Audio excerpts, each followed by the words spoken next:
still counting the votes in Nevada, Pennsylvania, Georgia, and I want to say North Carolina, although that one they may have finally figured out. Okay, so just a reminder, your research paper is due Tuesday by 11:59 p.m. in Blackboard. So you guys know. We may skip around a little bit in today's lecture. So since we don't know who won the presidency, I figured we'd go ahead and talk about the making of the modern presidency, since we don't know who the next president is going to be yet. Okay. So Franklin Roosevelt, also known as FDR, is really the president that historians consider to be the first truly kind of modern president.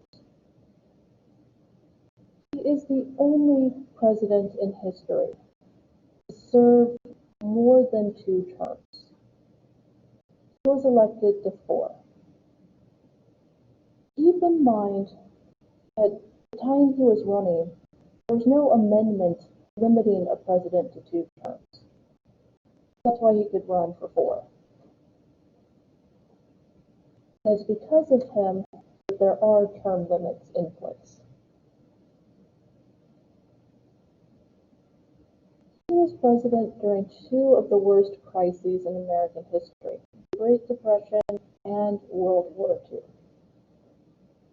Part of the reason he got 4 terms is because the American people didn't necessarily want to change leadership in the middle of these crises. They liked what he had done in office. They didn't feel the need to change the presidency. FDR is responsible for the hugest expansion of the federal government, creating Social Security, unemployment benefits, the FDIC, so that our bank accounts can't be wiped out if a bank collapses, creating all the New Deal programs to get Americans back to work. He was the first president to say it is the role of the federal government to intervene in an economic crisis. The states could not handle it on their own. So he's the reason why we have stimulus packages and things like that. He kept running into trouble with the Supreme Court, striking down New Deal programs. He threatened to add 6 justices onto the court, at which point they backed off and let him have his policies. FDR, of course, was also responsible for the illegal internment of Japanese Americans, which, as I've mentioned before, is one of the worst civil liberties violations in modern history. Despite that, because of all the work he did, pulling us out of the Depression, leading us into World War II, he is considered by historians to be one of the greatest presidents ever. He did increase opportunities for women. We had the first female cabinet member during the Roosevelt administration. He's also one of the only presidents we've ever had who was visibly disabled. He sometimes had to use a wheelchair because he was partially paralyzed due to polio. It's rare to find a photo of him in a wheelchair. He preferred not to be photographed in a wheelchair. So most photos of President Roosevelt are him already sitting down. Most people knew about his polio problems, but it wasn't something that was considered important for the American people to know. They needed to know if he could do his job, and he did.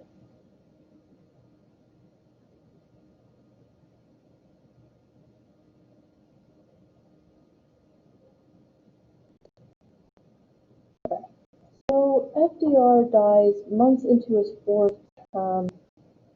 He'd been ill while running for re-election, but he didn't drop out of the race. So Harry Truman becomes president in May of 1945.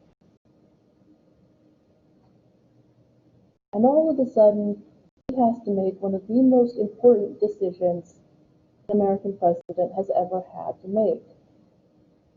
He got told that there was a secret project in the desert to develop nuclear weapons, and the generals wanted to know if they could use these weapons in Japan. He had no idea this program even existed. Roosevelt never told him. Now he's being told about this secret project in the desert, and he has to make the decision about whether or not we use these weapons. It wasn't a decision he made lightly. He made the decision on the basis that it would hasten the end of the war, which was true. And to be fair, I'm not entirely sure he knew how bad the aftermath of a nuclear attack would be. We didn't know about the high levels of radiation, the cancer, and so on. He did send money to Europe to rebuild it after the war. His biggest civil rights achievement was desegregating the armed forces. He couldn't get Congress to do it, so he did it himself. There's a lot of very valid complaints from soldiers coming back from abroad saying, "We fought in the name of freedom, so I can't stay at this hotel. I can't be part of this unit. Why are we still segregated?" For some people, they said it would be too radical. But he said, "You know what? We're going to do this anyway." And it turns out, in the military, for the most part, the attitude of the soldiers is, "I don't care what color the person next to me is. I just care that they have my back." It wasn't really that. It was a big deal, but it wasn't like it was a huge thing for the military. They just went, okay, and then they did it. He also had to send troops to South Korea during the Korean War, which ended in a stalemate. You've got North Korea, South Korea, and then you've got that militarized zone in the middle with landmines, tanks, and so on. He was actually president during 2 wars. He got us out of World War II and then had to send troops to Korea to help the South Koreans. So he wasn't very successful on civil rights because of Congress, other than the desegregation of the armed forces. So for a man who got thrown into the job with very little training, he did a pretty good job of figuring out what to do, making the tough decisions that had to be made.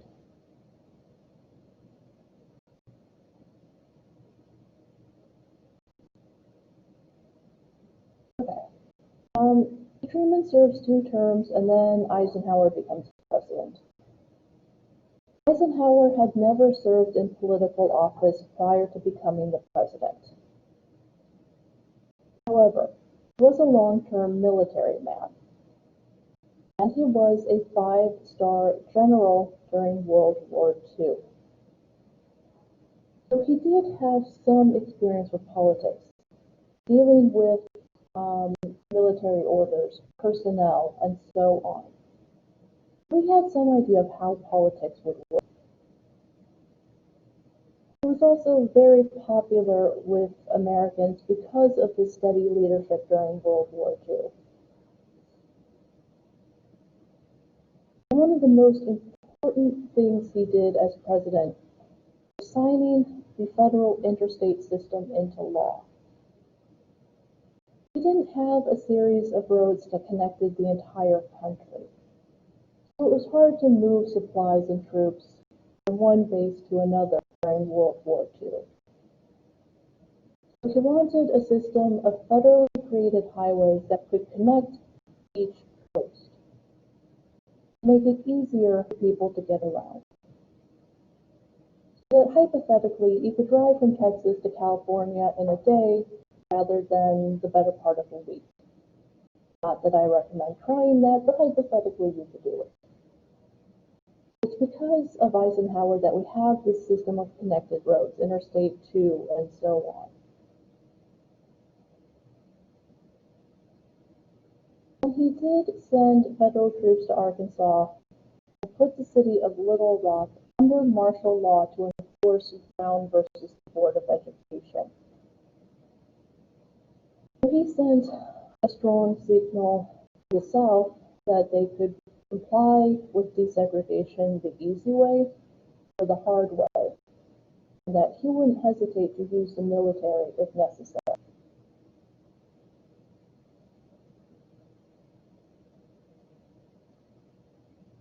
He was also responsible for a decision that would have ramifications 2 decades later. Iran got its first democratically elected prime minister in the 1950s, a man named Mossadegh. Mossadegh wanted to take control of the oil industries away from the big oil companies and give it to the Iranians. The U.S., along with Britain and I believe France, chose to overthrow Mossadegh and put the royal leader, the Shah of Iran, in charge instead. And this would come back to bite us in a very big way, because essentially, when it comes to policy, what goes around comes around. That was a decision that really was not a good one.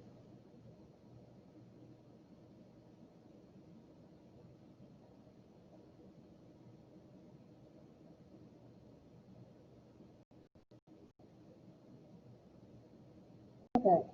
Kennedy was important for 2 reasons. First, he has been our first and only Catholic president so far.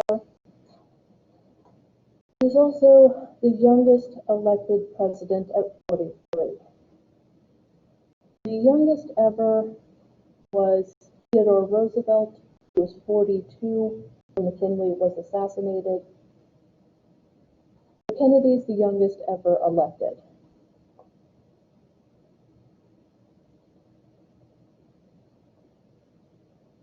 He did handle the Cuban Missile Crisis pretty well. The Soviet Union put missiles in Cuba in response to us having missiles in Turkey. After a 13-day standoff, both sides agreed to remove their weapons. So because he handled it in a calm, diplomatic manner, rather than leading to yet another war, he gets a lot of credit. He did increase our involvement in South Vietnam. He was kind of wishy-washy on civil rights. He kind of said it was more of a states issue, and it wasn't one he necessarily wanted to tackle.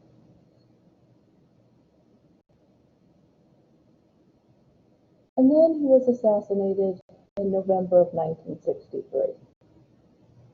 The official report says it was a lone gunman named Lee Harvey Oswald, who was killed 3 days later at a police station. There are hundreds of conspiracy theories around the death of JFK. They range from everything from Lyndon Johnson had him killed, to CIA had him killed, to take your pick. I mean, you could go through hundreds of conspiracy theories. We may never know the exact answer. But when people look at Kennedy, they tend to look at what they thought he would have done rather than what he actually did. They tend to kind of look at it retroactively and say, well, if he had lived, what would he have done? Rather than just analyzing what he did while in office.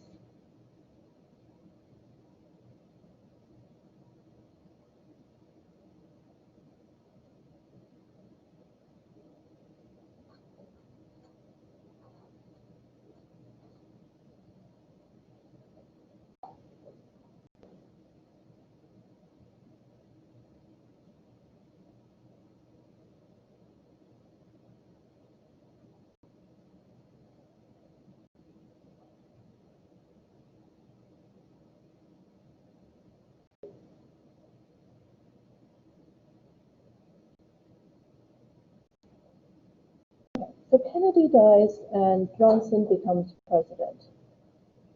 Johnson had more political muscle to get civil rights legislation passed.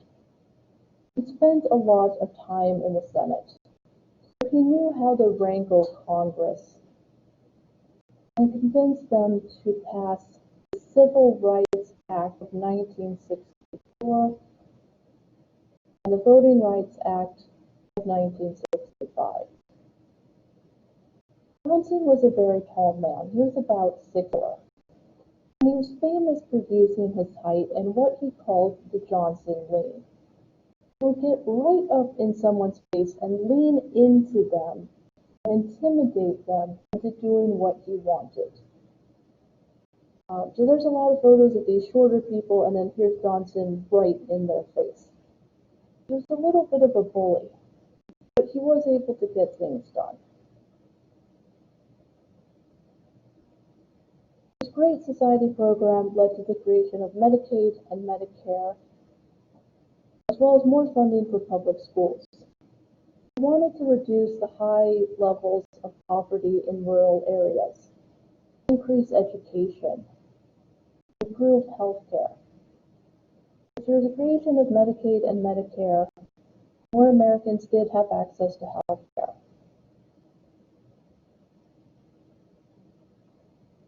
Unfortunately, less money was available for social programs when we got really involved in the Vietnam War.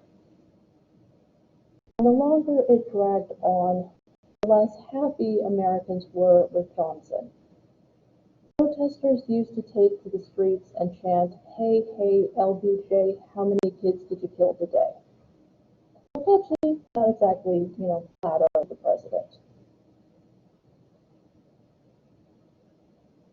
He could have run for re-election in 1968 because the two-term limit rule doesn't apply if you take over because the president dies or resigns.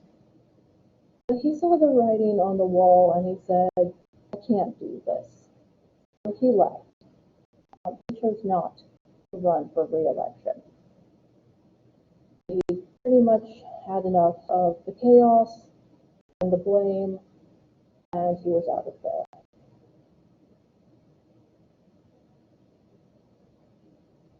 Keep in mind, 1968 was a very violent year. We had the Tet Offensive, where it was clear the war wasn't going the way it was supposed to. Dr. King was assassinated. Bobby Kennedy was assassinated. There was the disastrous Democratic National Convention in Chicago. It was just a very, very violent, tumultuous, chaotic year. And he just didn't feel like he could handle trying to run in that environment.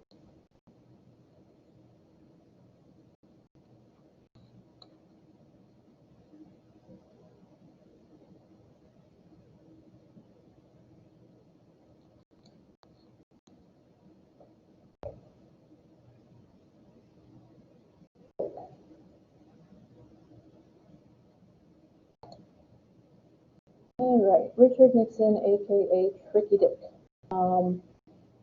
He was Eisenhower's vice president. He lost to John Kennedy in 1960, and at the time he said to the media, "You won't have Richard Nixon to kick around anymore." Then he decided, "What the hell, I'll try it again." In 1968, he ran as the law and order candidate. Voters looked at the chaos of the Democratic National Convention and the calm, orderly Republican National Convention. And they voted for Richard Nixon. They wanted a return to normalcy. They were unhappy with the sexual liberation and drug movements. They voted for Nixon as he promised to restore law and order. He did negotiate an end to the Vietnam War. The irony of that is we went into South Vietnam to prevent it from becoming communist. Not long after we left, North Vietnam overran South Vietnam, and the country became communist anyway. The end result was the exact same as it would have been had we not gone in first. The irony of which was not lost on the anti-war movement. It did establish diplomatic and economic ties with China.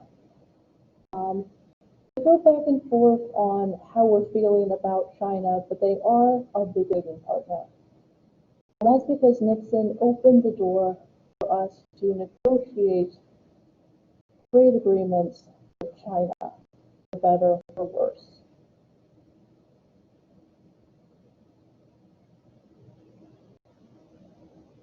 He also created the Environmental Protection Agency.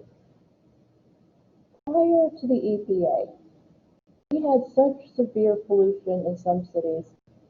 In Cleveland, the river would spontaneously catch fire because of all the chemicals in the river. In New York, sometimes the smog was so bad that you couldn't see the World Trade Center through it. We're talking really bad atmosphere. So it's because of Nixon that rivers don't spontaneously catch fire anymore, and you can actually see your way around the city.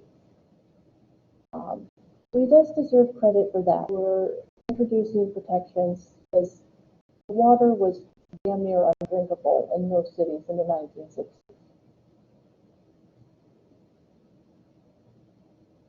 Of course, Nixon is infamous for the Watergate scandal. Watergate got its name when the Nixon administration, you guys are going to love this, they named his re-election committee the Committee to Re-elect the President, or CREEP, as it was also known.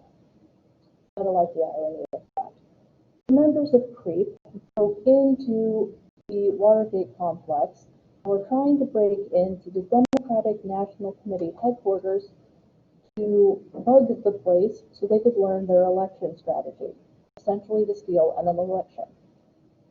Luckily, they got caught before they got in. Unluckily, Congress was eventually able to tie those burglars to CREEP and the president. Then it came out that Nixon was recording conversations in the Oval Office. He did not have the tape deck put in. Johnson did. But Johnson used it for legitimate purposes, recording meetings so secretaries could transcribe it later. Nixon used it to talk about his political enemies and say things like, "We got to get rid of that son of a bitch." Again, not very smart. Congress finds out that he's been recording illegal activity. He is ordered to turn over the tapes, knowing that he would very likely have been convicted by the Senate. He chose to resign instead. He would have been the only president in history to be impeached and convicted. It was pretty much guaranteed that he was going to get kicked out. He chose to resign. It's really where we started to see people losing trust in the American government. Watergate showed how corrupt the government could be sometimes, that the government had lied to the American people. People stopped trusting the government after Watergate. This is where we saw those numbers starting to go down. It's unfortunate in some ways because Nixon did do some very important things. But his image is forever tarnished because of Watergate.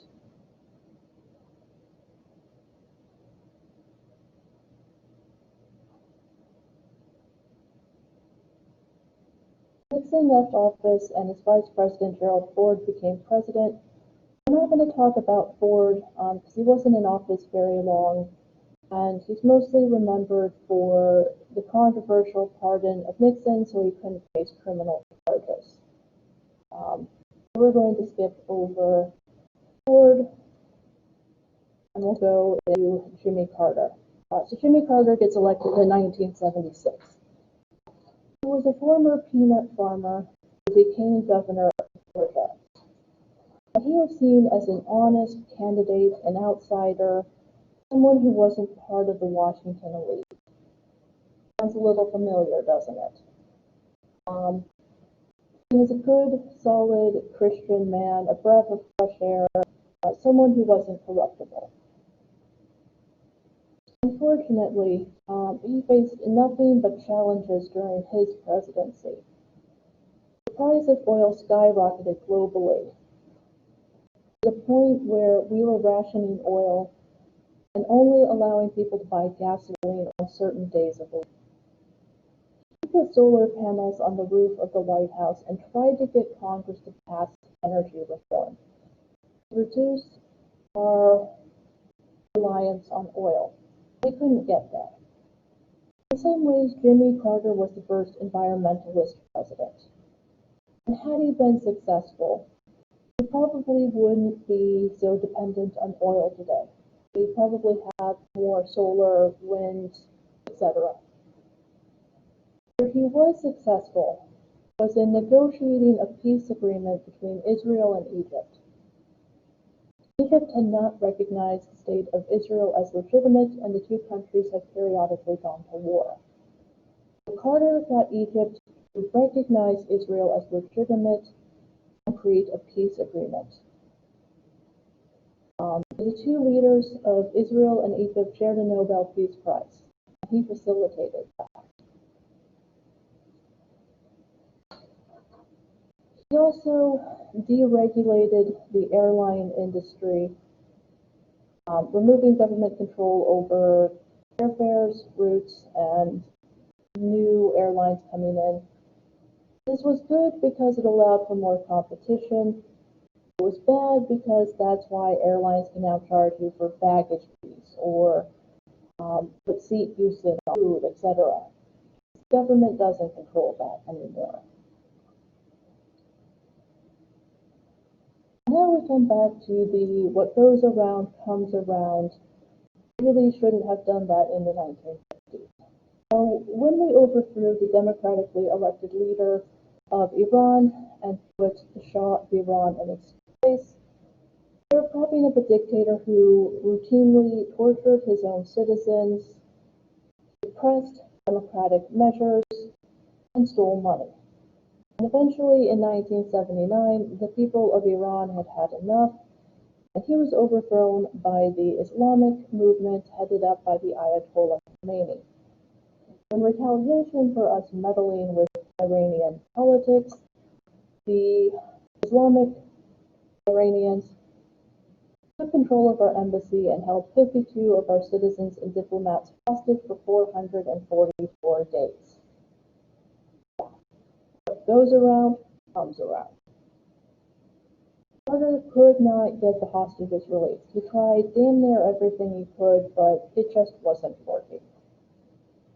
And so because he couldn't get the things done that he wanted, he didn't even come close to winning re-election in 1980. He just really didn't have a chance. What's interesting is Jimmy Carter is a much better former president than he was a president. He created the Carter Center to promote human rights, established democracy, won a Nobel Peace Prize in the 1990s.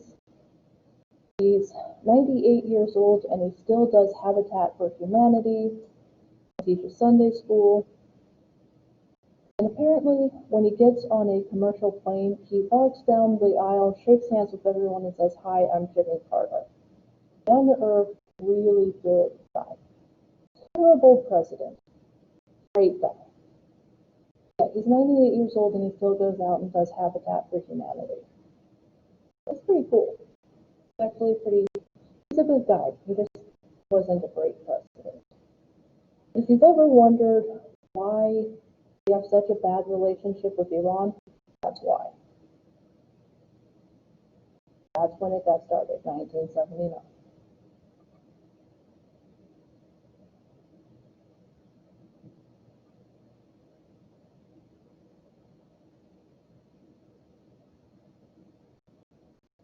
Okay, so Carter loses to Reagan, who was an actor who became governor of California.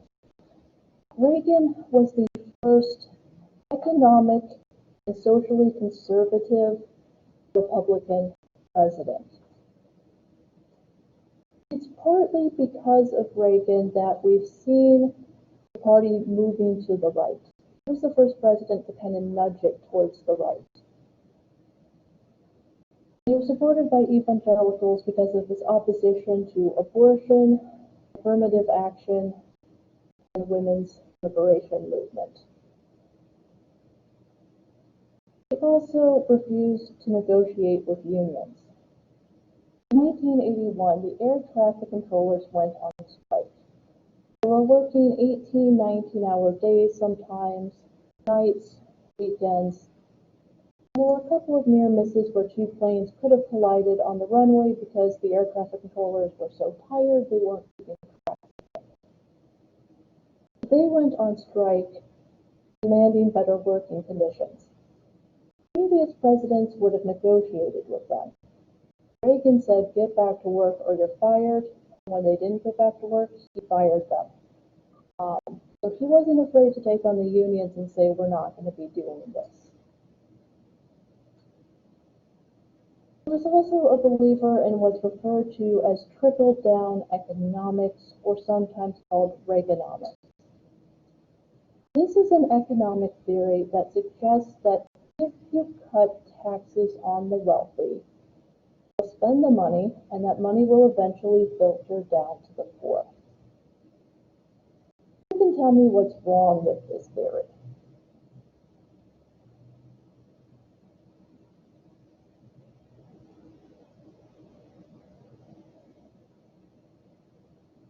It looks good, but here's the problem with this theory. The wealthy don't spend the money, they invest it. If you cut taxes on the wealthy, they do not spend the money. What this did was it essentially skyrocketed the gap between rich and poor. If you want to stimulate the economy, you have to cut taxes for middle and lower income Americans. If all of a sudden you got a $1,000 check from the IRS tomorrow, you'd all probably go out and spend it on something that you need, right? Maybe you need a new laptop, or you need to get your kids clothes, or you want to buy a new TV. You would spend the money. The wealthy would not. The trickle-down economics is great on paper, it just doesn't work in real life. Reagan was also responsible for the escalation of what's known as the war on drugs with the mandatory minimums. His administration was unfortunately a bit slow in responding to the AIDS crisis. Because it affected homosexual men first, there was this belief that it would only impact that. But unfortunately, some belief by evangelicals that this was God's punishment for homosexuality.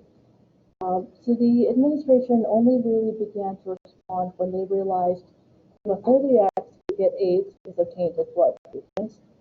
Intravenous drug users would get it from sharing needles, and you could also get it through heterosexual sex.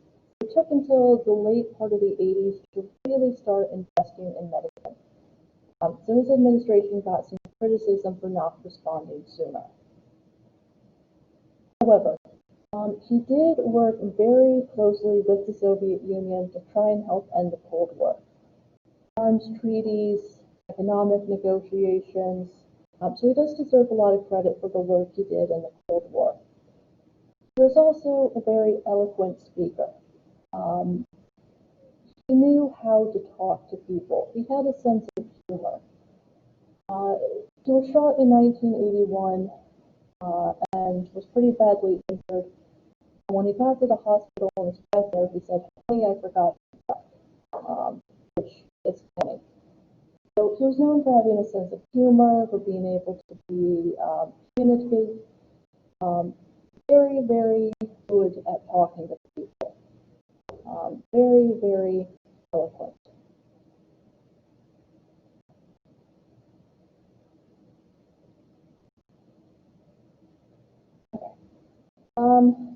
George H.W. Bush made a fundamental mistake that under no set of circumstances should a candidate make. You never, ever, ever promise absolutes to the voters, because you will have to go back on them.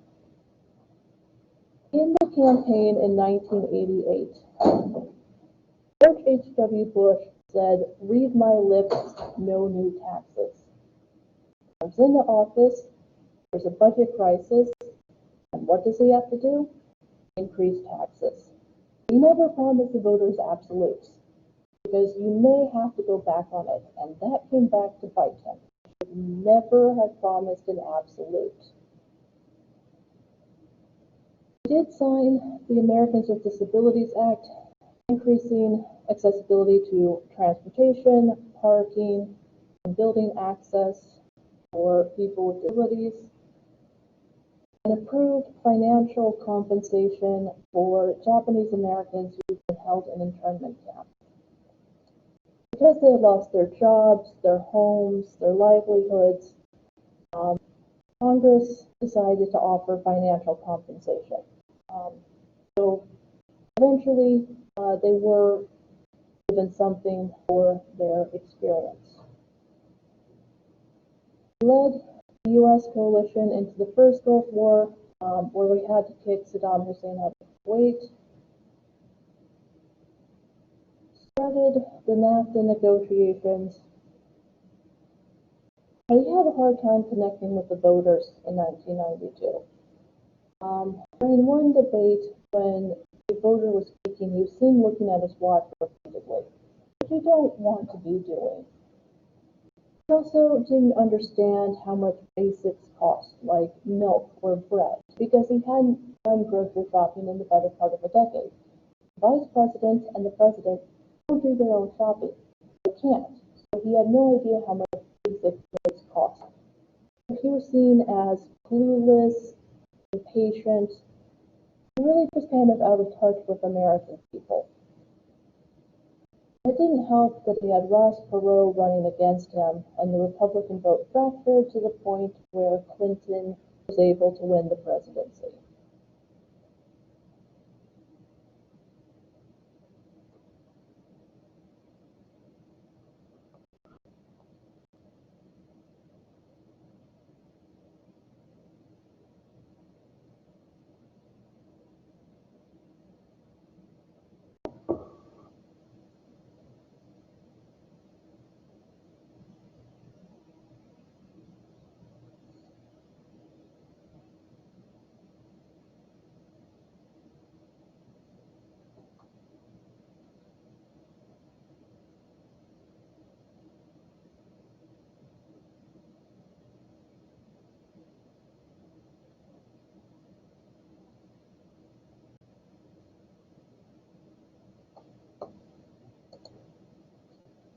Okay.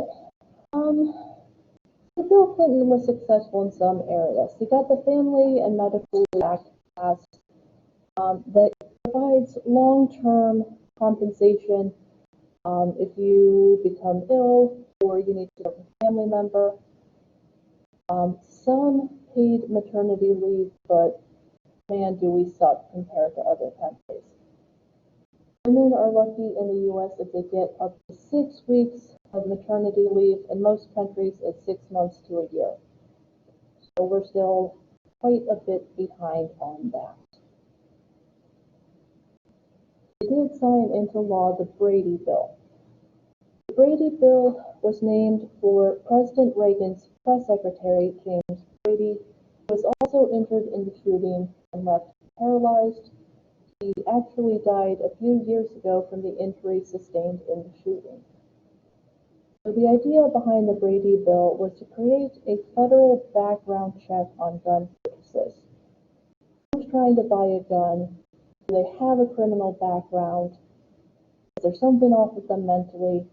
Trying to keep track of gun purchases.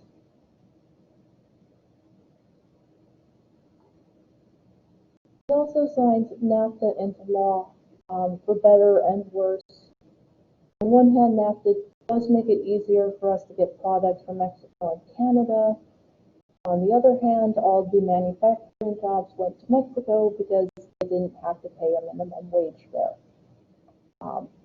For better or worse, he did sign NAFTA into law.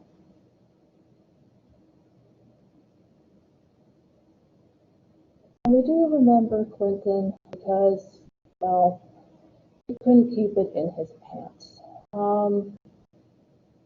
He had multiple affairs when he was governor of Arkansas, so it wasn't really a shock to the American people that he was unfaithful. But he lied to Congress, and he shouldn't have done that.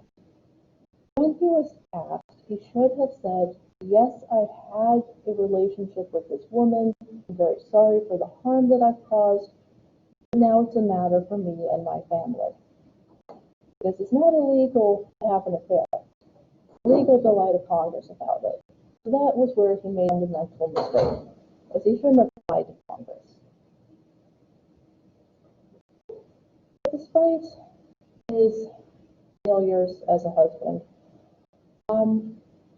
he was able to balance the budget. He turned the economy around and we were in a surplus. Clinton left office with a higher approval rating than when he started. He was a pretty good president overall. Good on the economy. Got the second female Supreme Court Justice with Bader Ginsburg. Overall, a good president. Lousy husband, good president.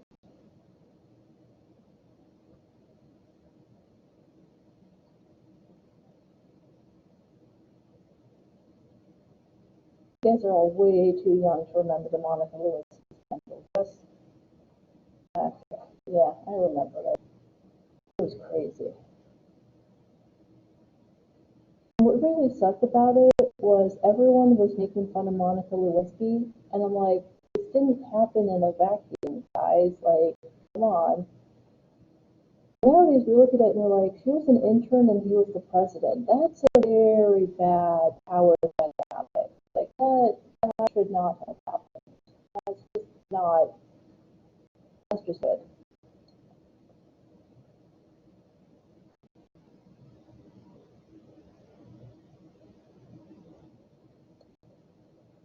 Okay, so then we get George W. Bush. The 2000 election was not without its fair share of controversy. Florida had that ballot that I showed you that looked like it was designed by a drunken otter. And there's all these questions about, does a partially punched ballot count? How long do we let this go on? What probably should have happened is they should have just said, Florida, you have to rehold the vote and you have to do it with a paper ballot. Just do the whole thing over again. Instead, it went to the Supreme Court. The Supreme Court halted the counting and gave it to George W. Bush. We may never know who actually won Florida in the year 2000. Might not have been President Bush. We don't know. But he couldn't walk up the hill on Inauguration Day because there were huge protests. To then come into office on good terms. And of course, about 9 months into his presidency, 9/11 happens. He deserves a lot of credit for the work he did on and after 9/11, shutting down domestic air travel that day, going after the people responsible in Afghanistan, going to Ground Zero in New York to talk to the first responders, reassuring the American people, and doing his best to end the hate crimes against Muslim Americans that arose after 9/11.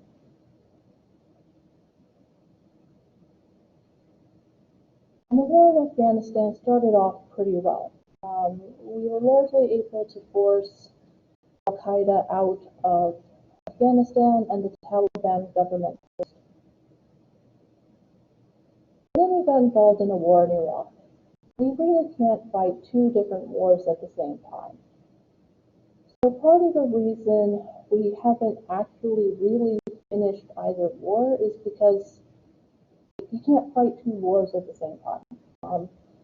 And we were already in Afghanistan and we should have just stayed in Afghanistan. He's also criticized for his No Child Left Behind policy that educators criticized as teaching to the test, and the government's botched response to Hurricane Katrina all the people being stuck in the Superdome, the infamous FEMA trailers, the fact that the wealthy areas of New Orleans were rebuilt at a much faster rate compared to the poor areas. It wasn't a pretty. You guys should get a laugh out of this. In 2005, there was a national concert to help New Orleans, and Kanye West said George W. Bush doesn't care about black people. Yeah, the same Kanye West said, yeah, there you go. Trump also decided to cut taxes on the wealthy because he was a fan of trickle-down economics, but the cost of these tax cuts and the wars led to a recession, and then the housing market collapsed, the banks collapsed, the auto industry collapsed, and we entered the worst recession since the Great Depression. Now, he did start the Dreamer program.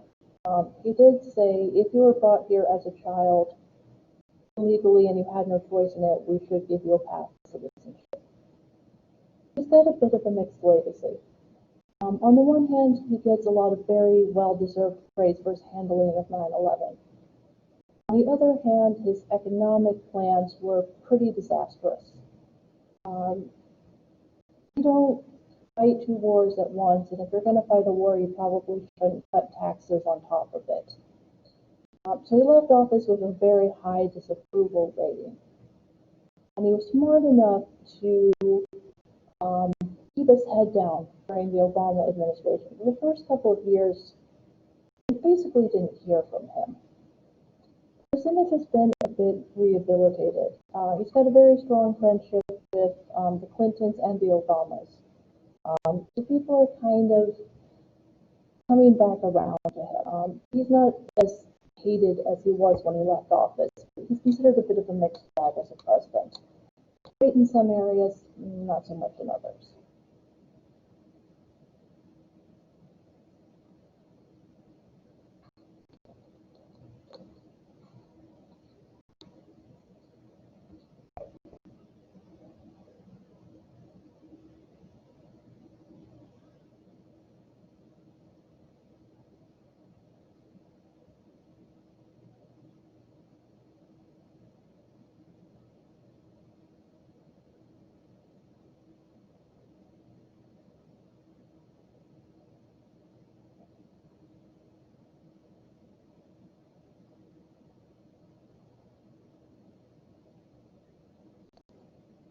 Okay, so then Obama becomes president, and of course his election was historical because he was the first African American president.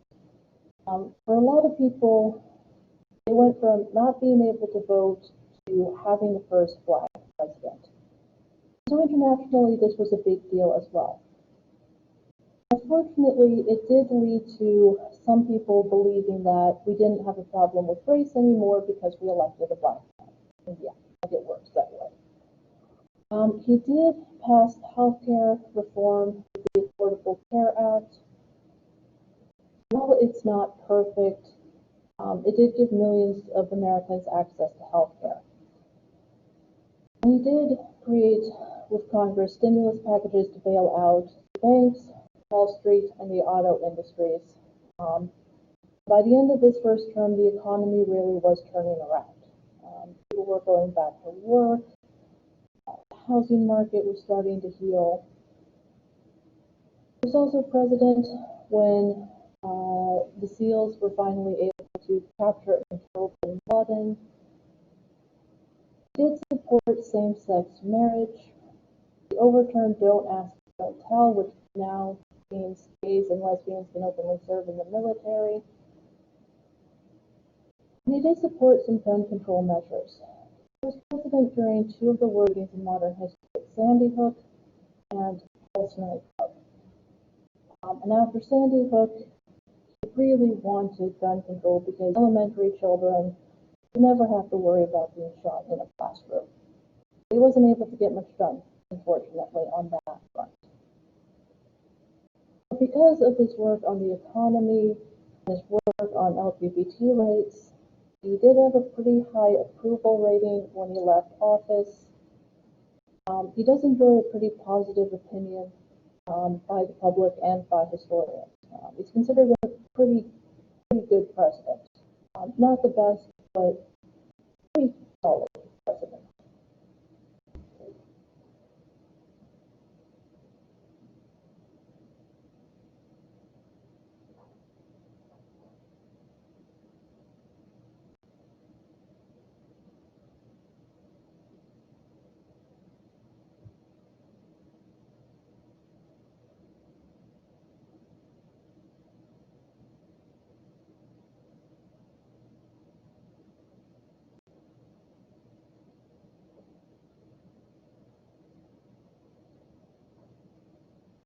We're not going to talk about Trump because he could still be in office when they finish recounting. No idea. So we'll end with Obama because we don't know what Trump's legacy is like yet. Just remember that your research paper is due Tuesday by 11:59 p.m. Tuesday, we're going to talk about federal courts, including the Supreme Court, so read chapter 15. Be careful this weekend. It may get crazy out there, so be careful if you're out and about. Stay safe. And if you have any questions, you can email me. You can stop by my office. I'll be upstairs for a little bit. Otherwise, enjoy your weekend, stay safe, and hopefully we figure out who the hell won